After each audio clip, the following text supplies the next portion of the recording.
दायो नोंथांमोना नायनो हागोन आई लव सेसा बहा दङ नोंथांमोनाथ' मिथिखायो बे जोंनि गहपुरनि सबसे बेस्ट पिकनिक स्पट हाजार पिकनिक स्पट दङ जोंनि गहपुराव हाजारखौथ' बुंबाय आरो खोथायाव खिन्थु जोंनि गहपुरनि थाखाय बेनो बेस्ट आई लव सेसा ओरैबायदि जायगानिफ्राय गोजान दाब जायगानि बेयाव पिकनिक जाफैयो दा आंजों लोगोसे सोर सोर दङ नोंथांमोननि सिगाङाव आं भिडिअनि गेजेरजों थांगासिनो दङ जोंना सागर मोसाहारि हिर' नोंथांमोनाथ' एसेबाबो सिनायगौ बिथांखौ सागर मोसाहारि नङा होमबा दा नोंथाङा नैबे आई लाभ सेसा पिकनिक स्पटआव फैनानै गोसोखौ माबायदि नांदों आंनि नैबे फलोवार्स भिउवार्सफोरनो एसे फोरमायनानै हरदो दा माने बे गहपुराव माने फेमास नालाय ना आंबो बारा फैया बेयाव ना होमब्लाबो आं मिथिखायो नालाय बेयाव आंबो दिनै फैदों बिराद मोजां गोजोननाय मोनो बेयाव जेरै गोदान बोसोराव मानसिफ्रा गोजोननाय मोनो नङा होमबा थिग बिदिनो गोसोखौ ओरैबायदि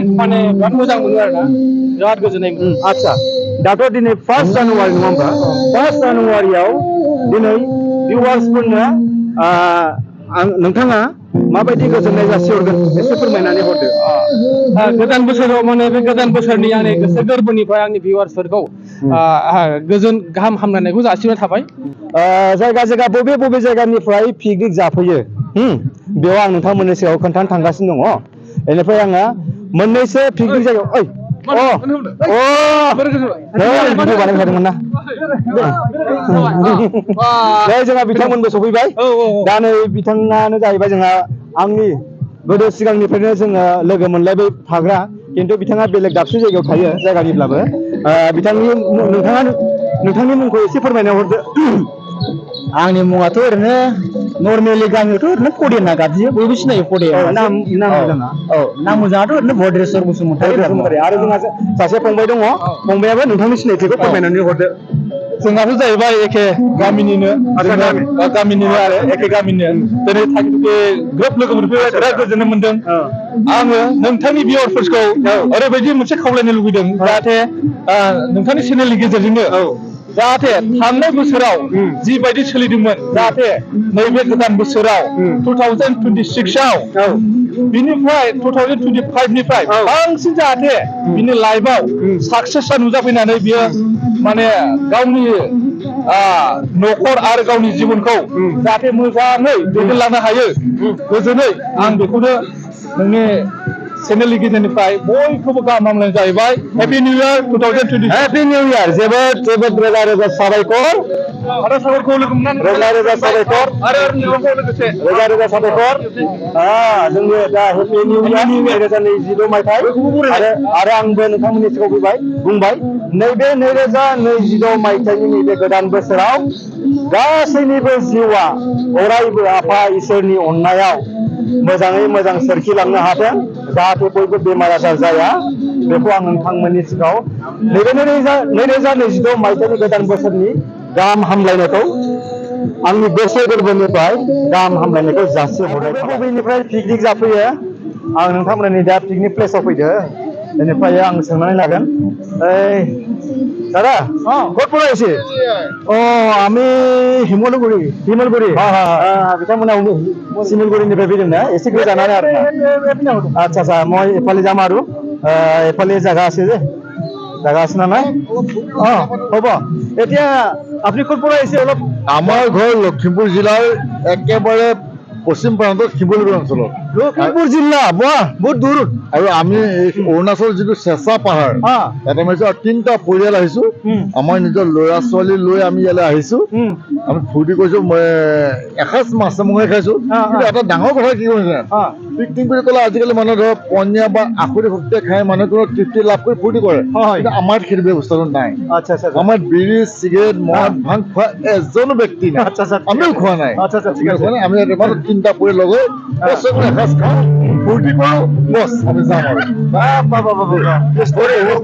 बहुत इन्ट्रेस्ट माने जौ लोङाखै जेबो लोङाखै माने बिथांमोना ओरैनो माने पिकनिकखौ जाफैदों होननानै बुंदों आरो ना मोजां मोजां आरो এতিয়া কেনেকুৱা লাগিছে জায়গাটো অতি সুন্দৰ অৰুণাচল এটা বৰ্ডাৰৰ চেঁচা ইয়াত প্ৰাকৃতিক সৌন্দৰ্য বৰ ধুনীয়া পাহাৰ আছে নদী আছে শিল আছে হাজাৰ হাজাৰ মানুহে হয়তো জানুৱাৰী 1 তাৰিখ নেক্সট দেওবাৰ হয়তো 500-600 গাড়ী আহিব, হাজাৰ হাজাৰ মানুহে পৰিৱেশ ভাল সুন্দৰ ডন হাই কাজিয়া মাৰপিট একো নাই ইয়াত। হয়তো মই আজি একেৰাহে 15-20 বছৰ পাইছো ইয়াত এখনো কাজিয়াও লগা আছে মই গম নাপাওঁ। এইটো সেইকাৰণে মোৰ বিশ্বাস আছে অন্তৰ হৃদয়ত যে চেঁচাপাহাৰত পিকনিক খাবলৈ গ'লে পৰিয়ালবিলাক নিৰাপদ ভাল। সেইকাৰণে আজি পৰি লৈছো। আমাৰ মদ ভাং বিড়ি চিগাৰেট আমাৰ কোনো ইয়াত চিষ্টেম নাই। মোৰ ছোৱালী আছে, মোৰ মিছেছ আছে, এখেতৰ ল'ৰা আছে, কোনো একো নাখায়। কি মাংস খাইছে এতিয়া? কি মাংস বনালে? আমাৰ মানে কি আমি উচ্চ কাষ্টৰ মানুহতো বহুত বেয়া লাগে মানে হাঁহিব পাৰে। আমি মানে কি গাহৰি চাহৰি নাখাওঁ, আমি মুৰ্গীটো খাওঁ, হাঁহ খাওঁ, খাচী মাংস খাওঁ। কি মাংস আনিছে আজি? আমি খাচী আনিছো আজি 5 কেজি আৰু মোৰ লোকেল মুৰ্গী 2টা আনিছো। আচ্ছা, 2.5 কেজি। আই লাভ লোকেল মুৰ্গী, আই লাভ খাচী মাংস। বঢ়িয়া, মোৰ বঢ়িয়া লাগে। অ'কে। মই বড়ো হ'লেও মানে গাহৰিটো বড়ো হয় মই। বড়ো ভাষা I mean no, but বড়ো ভাষা ক'লে মোৰ that is called ठेठ, not जैसा है ठेठ, हमारा ठेठ मिस करना है। लेकिन हम बड़ो भाषा समझता हूँ, लेकिन बोलने से बहुत दिक्कत लगता है, तकलीफ है। जी। अच्छा, लेकिन समझते हैं थोड़ा थोड़ा। बड़ो भाषा समझता हूँ, लेकिन बोलने से ठेठ मिस करता है हमारा। मुजान सिकली एक्सेट्रा I know। আচ্ছা, বহুত ধন্যবাদ দাদা।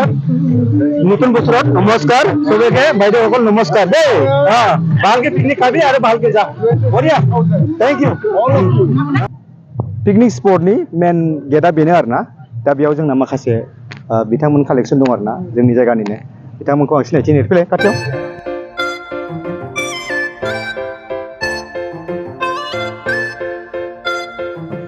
दा माबायदि फैदों दिनैनि दिनाव? बेसेबांसो पिकनिक जाफैदों बे जायगायाव?